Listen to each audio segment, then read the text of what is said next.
Start. If the dispute and demand is settled by the authority and pending proceedings were withdrawn by an importer, the balance demand against the importer shall be dropped and the importer shall be immune from any penal proceedings under any law. Stop. The court also came to the conclusion that under the Customs Act 1962, the appellant have been discharged and the scheme granted them immunity from prosecution.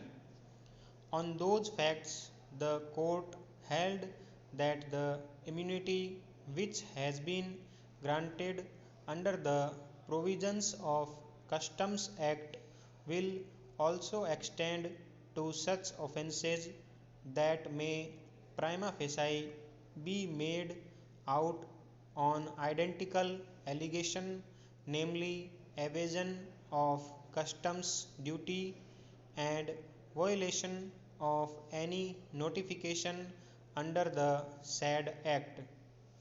The court also found on a reading of the charge sheet and the FIR that there was no allegation against the appellant of any intentional deception or of fraudulent or dishonest intention.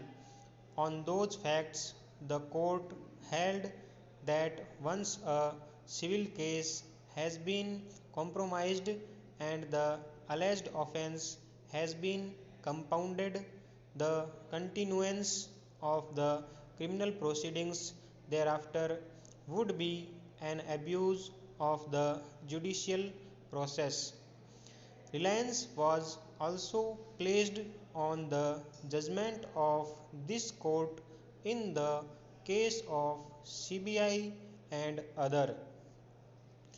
In paragraphs 30 and 31 of the judgment, this court held that dispute between company and the bank have been set at rest on the basis of compromise arrived at between them.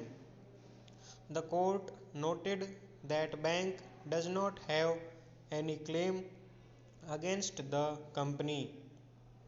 The court poses the question whether the power of quashing criminal proceeding was suffering from some disability.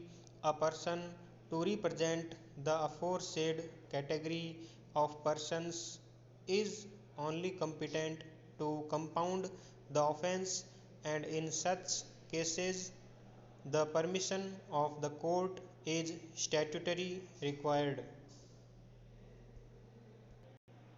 Section 320 (4) (b) also reiterates the same principle by providing that when a person who is otherwise competent to compound an offence is dead, his legal representatives, as defined under the Code of Civil Procedure, may, with the consent of the court, compound such offence.